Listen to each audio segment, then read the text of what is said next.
Hello everyone, how are you all. आज हम लोग बहुत ही इम्पॉर्टेंट टॉपिक कंडीशनल सेंटेंसेस के बारे में जानते हैं। कंडीशनल सेंटेंसेस आपको मालूम है जिसमें कंडीशन दी रहती है, शर्त दी रहती है, उसे कंडीशनल सेंटेंसेस कहते हैं। ये 4 प्रकार के होते हैं। पहला है जीरो कंडीशनल या इसे ट्रू कंडीशनल कहते हैं। सेकंड है टाइप 1 कंडीशनल या इसे हम लाइकली कंडीशनल कहते हैं। तीसरा है टाइप 2 कंडीशनल, इसे हम अनलाइकली कंडीशनल कहते हैं। और चौथा है टाइप 3 कंडीशनल, इसे हम इम्पॉसिबल कंडीशनल कहते हैं। अब हम देखते हैं जीरो कंडीशनल या ट्रू कंडीशनल।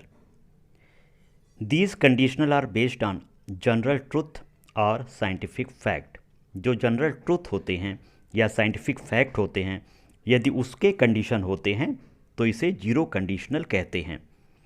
इसको ट्रांसलेट करने के लिए पहले इफ़ लिखते हैं, आप व्हेन भी लिख सकते हैं। इफ़ क्लास को सिंपल प्रेजेंट में और मेन क्लास को सिंपल प्रेजेंट या सिंपल फ्यूचर में लिखते हैं। सिंपल प्रेजेंट आपको मालूम है, प्रेजेंट इंडेफिनिट टेंस या प्रेजेंट टेंस में लिखते हैं या सिंपल फ्यूचर में लिखते हैं जीरो या ट्रू कंडीशनल के सेंटेंसेस को। इसके कुछ एग्जांपल्स देखते हैं। If we melt ice it turns into water. यदि हम आइस को मेल्ट करें, पिघलाएं, तो ये पानी बन जाता है। ये सही है, इसीलिए इसमें इफ़ क्लास को सिंपल प्रेजेंट में लिखा गया और मेन क्लास को भी सिंपल प्रेजेंट में लिखा गया। इसी तरह सेकंड है if we boil water it turns into vapour. ये भी साइंटिफिक सही है। यदि हम वाटर को बॉयल करते हैं, उबालते हैं, तो ये वाटर वेपर बन जाता है, भाप बन जाता है। ये साइंटिफिक रूप से सही है, इसीलिए इसमें भी इफ़ क्लास सिंपल प्रेजेंट में और मेन क्लास भी सिंपल प्रेजेंट में है। इसी तरह if you touch fire it will burn you. यदि आप फायर को टच करेंगे तो आप जल जाएंगे। ये भी सत्य है, इसीलिए इसमें इफ़ क्लास सिंपल प्रेजेंट में और मेन क्लास सिंपल फ्यूचर में लिखा गया। तो इस तरह आप देखते हैं कि जो भी ज़ीरो कंडीशनल सेंटेंस हैं, साइंटिफिक सही हैं, करेक्ट हैं, उसके लिए इफ़ क्लास सिंपल प्रेजेंट और मेन क्लास सिंपल प्रेजेंट या सिंपल फ्यूचर का यूज़ हुआ है। इसके कुछ और एग्जांपल्स हम ले लेते हैं। जैसे if the temperature reaches zero water freezes. यदि टेम्परेचर जीरो पे पहुंच जाता है तो वाटर फ्रीज हो जाता है। और भी बहुत सारे एग्जांपल्स आप एक्सरसाइज बुक से करेंगे और इसे देखेंगे। आइए अब देखते हैं second conditional sentence. Second conditional sentence यानी टाइप 1, इसमें लाइकली कंडीशन होता है, यानी यदि ये चीज़ होगी तो वो चीज़ होगा। These conditional are used to show probability of something happening और the action which are likely to happen. इस कंडीशनल सेंटेंसेस में प्रोबेबिलिटी होती है, संभावना होती है कुछ घटित होने की, यानी ये चीज़ हम करेंगे तो अगला एक्शन, अगला रिप्लाई सेम होगा। तो संभावना के लिए, लाइकली कंडीशंस के लिए टाइप 1 का प्रयोग करते हैं। इसके कुछ एग्जाम्पल्स देखते हैं। पहला एग्जाम्पल है if we take a taxi we will get the train. यदि हम टैक्सी पकड़ लेते हैं तो हमें ट्रेन मिल जाएगी। तो यदि हम टैक्सी पकड़ते हैं तो ट्रेन मिल जाएगी, ये संभावना है, इसीलिए इसमें इफ़ क्लास सिंपल प्रेजेंट में और मेन क्लास सिंपल फ्यूचर में है। सेकंड सेंटेंस है if she works hard she will pass the exam. यदि वो कठिन मेहनत करती है तो वो एग्ज़ाम में पास हो जाएगी। इसमें भी देखिए इफ़ क्लास सिंपल प्रेजेंट में है और मेन क्लॉज सिंपल फ्यूचर में है। अगला एग्जाम्पल लेते हैं। If the office closes early she may come today. यदि ऑफिस जल्दी बंद हो जाता है तो वह आज आ सकती है। इसमें भी संभावना है कि यदि ऑफिस जल्दी बंद होगा तो वह आ सकती है। इसमें इफ़ क्लॉज सिंपल प्रेजेंट में और मेन क्लॉज में मे का प्रयोग हुआ है। मे, माइट, कैन, कुड का भी प्रयोग आप कर सकते हैं। अब हम आते हैं तीसरे कंडीशनल सेंटेंस पे। जो तीसरा कंडीशनल सेंटेंस है यानी टाइप 2, इसमें अनलाइकली कंडीशनल इसको कहा जाता है। इसमें इफ़, पास्ट सिंपल और वुड और बेयर इन्फिनिटिव का प्रयोग करते हैं।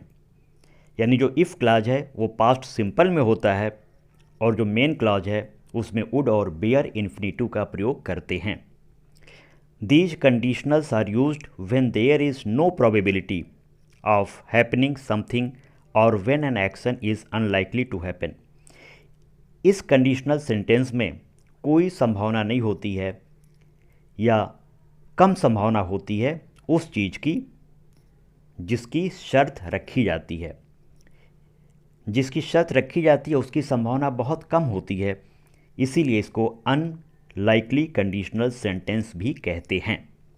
आइए कुछ एग्जांपल्स देखते हैं टाइप 2 कंडीशनल सेंटेंसेस की। If I won a lottery I would build a hospital. यदि मैं लॉटरी जीत जाता हूं तो मैं एक हॉस्पिटल बनवाऊंगा। अब इसमें देखिए इफ़ क्लॉज सिंपल पास्ट में है और इसके बाद वुड के बाद बेयर इन्फिनिटिव बिल्ड का प्रयोग किया गया है। आपको मालूम है बेयर इन्फिनिटिव जिसमें जिस वर्ब के पहले टू नहीं होता उसे बेयर इन्फिनिटिव कहते हैं यदि वो मॉडल के साथ लगा हुआ है। वुड यहाँ पे मॉडल है। If I had a lot of money I would live happily. यदि मेरे पास बहुत पैसा होता तो मैं बहुत ही खुशी पूर्वक रहता। If you were here I would have a lot of fun. यदि तुम यहाँ होते तो हम लोग बहुत इंजॉय करते। If I were the principal I would punish